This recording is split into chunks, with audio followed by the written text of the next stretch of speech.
Kita semua pernah melakukannya, menambahkan garam ke dalam air. Garamnya menghilangkan? Itu namanya larut. Tapi ada batasnya. Air hanya bisa melarutkan garam sampai titik tertentu.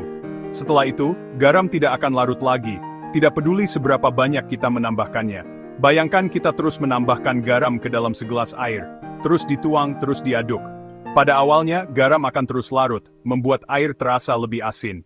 Akhirnya garamnya tidak akan larut lagi. Kita akan mulai melihat butiran garam yang tidak larut mengambang di dalam air. Kita bisa melihat garamnya mengendap di dasar gelas. Ini namanya jenuh. Pada titik ini, air tidak bisa melarutkan garam lagi. Air sudah menampung garam sebanyak mungkin. Ini adalah kondisi di mana air mencapai kapasitas maksimalnya untuk melarutkan garam. Kita sebut larutan ini sebagai larutan jenuh. Larutan jenuh adalah ketika tidak ada lagi zat yang bisa larut dalam cairan. Kelarutan adalah jumlah maksimum suatu zat, seperti garam, yang dapat larut dalam cairan garam seperti air pada suhu tertentu. Tingkat garam grupnya berbeda. Sekarang, mari kita bahas tentang KSP, tetapan hasil kali kelarutan.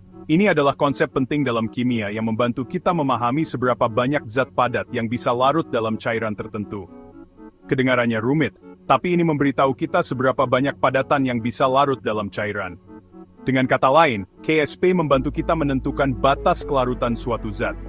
Anggap saja seperti timbangan. KSP yang tinggi berarti banyak yang bisa larut. KSP yang rendah berarti tidak banyak.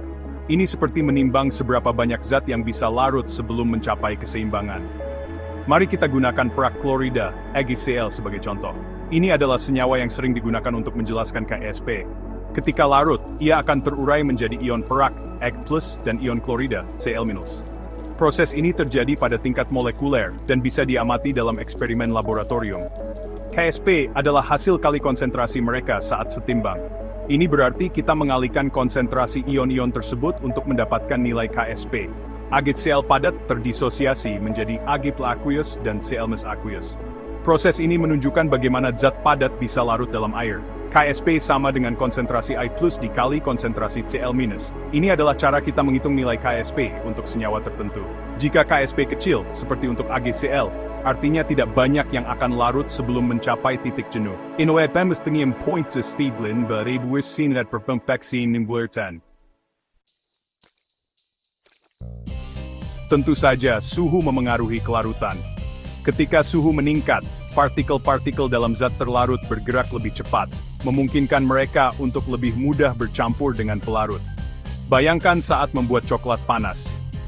Ketika kita menuangkan susu panas ke dalam bubuk coklat, coklat lebih cepat larut dibandingkan dengan susu dingin.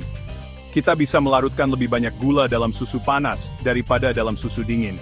Tapi bukan hanya suhu yang berperan dalam kelarutan. Tekanan juga penting, terutama untuk gas. Ketika tekanan meningkat, gas lebih mudah larut dalam cairan. Pernah memperhatikan bagaimana minuman bersoda lebih cepat habis saat hangat? Ini karena gas dalam minuman bersoda lebih sulit larut pada suhu yang lebih tinggi. Itu karena gas lebih sulit larut pada suhu yang lebih tinggi, sehingga lebih banyak gas yang keluar dari larutan. Lalu ada juga efek ion senama. Ion senama adalah ion yang sama dengan ion yang sudah ada dalam larutan. Jika kita menambahkan ion senama, itu seperti menambahkan lebih banyak zat yang sudah larut. Ini bisa mengurangi kelarutan zat tersebut. Ini justru bisa menurunkan kelarutan. Misalnya, menambahkan lebih banyak garam ke dalam larutan garam yang sudah jenuh, tidak akan membuat garam tersebut larut lebih banyak.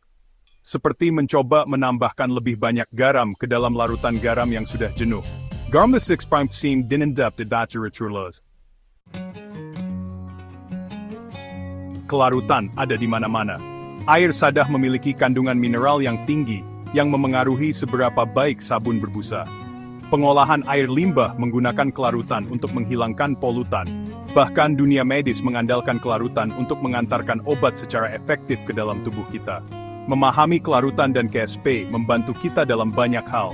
Dari membersihkan air hingga mengembangkan obat-obatan baru, semuanya berkaitan dengan bagaimana zat larut.